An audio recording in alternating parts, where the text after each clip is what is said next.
Are we rolling? Alright, let's go.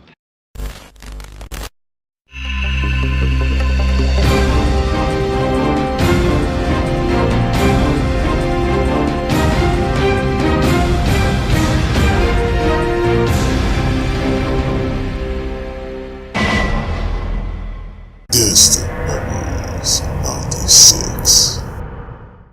What's going on in this town?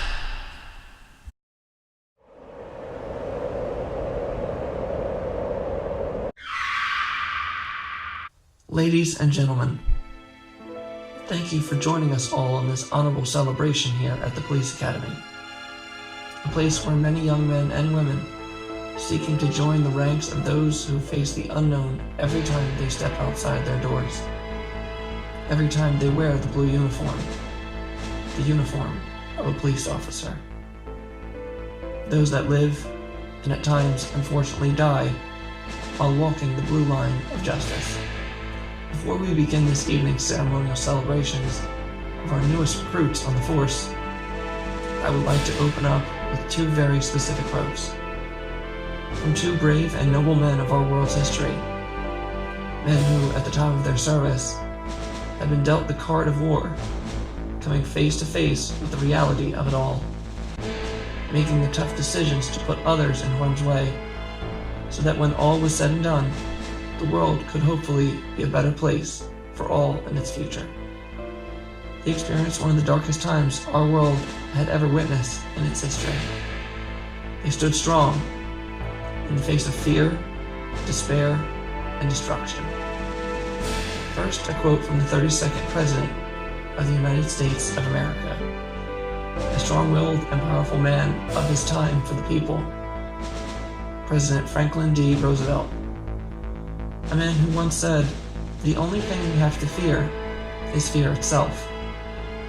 And secondly, one from the British Prime Minister from 1940 to 1945, one of the great men of our world's history, the great Winston Churchill, once said, "Have no fear of the future.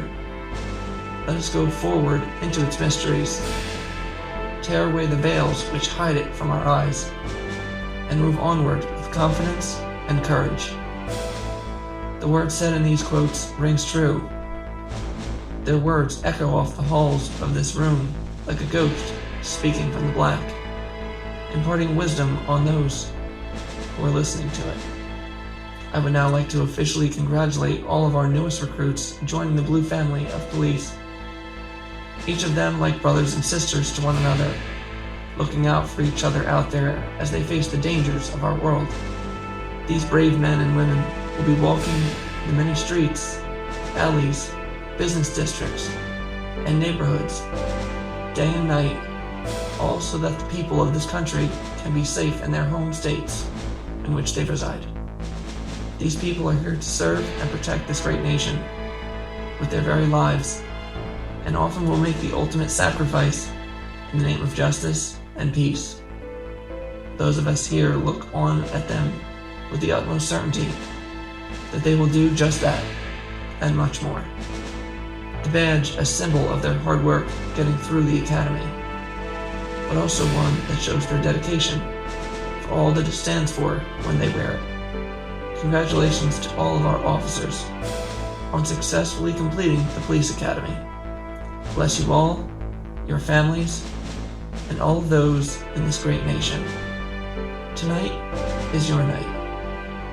Congratulations to the class of 1998.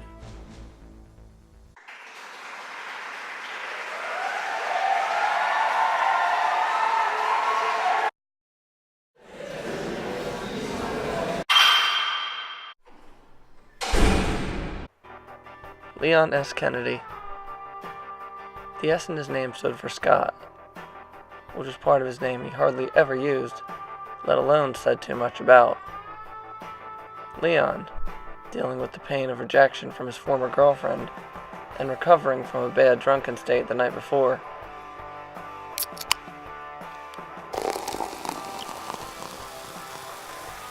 was fashionably late to his first day as an officer of the RPD. He just graduated from the academy, scoring decent to high marks on the various tests.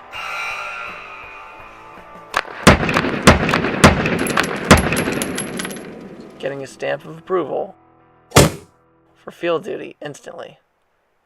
He filed for the nearest precinct around the area, saw that the Raccoon City Police Department had a single opening, and took it. The drive to Raccoon in his silver Jeep was life-changing for him. After going through the stresses of life, relationships, and academy training, he was finally starting something he could for once feel proud of in his life. He certainly liked the sound of Officer Kennedy, or maybe Detective Kennedy, rolling words around in his head as he drove on the desolate highway. The night a typical hot temperature, with an occasional cool breeze. The Jeep drove past the sign with the words, "Welcome to Raccoon City," written on it. He only noticed it quickly because the skip in his CD player woke him from driver hypnosis, staring at the endless empty miles of highway. The Jeep's fresh rubber tires rolling into town mere minutes after Leon saw the sign. The town looked like a nice, quiet, and quaint place to get his start. Do well here, work up the ranks, buy a house, maybe start a family, and live out the dream here. It was a plan that sadly changed the minute he stepped heavy on his brakes. The Jeep jerked back as the rubber gripped the asphalt. The headlights showed what appeared to be a body, one that wasn't moving, and by the early first glance, was in bad shape too. Leon stepped slowly out and knelt down at the mess of a body, laying lifeless before him. What a mess indeed. Trying to think what could have done this. A hit and run, perhaps? An animal attack? He shook his head, but quickly stood up, the body giving off a foul smell of decay. The skin violently torn and ripped, ragged in the street. Faint sounds of steps coming behind him.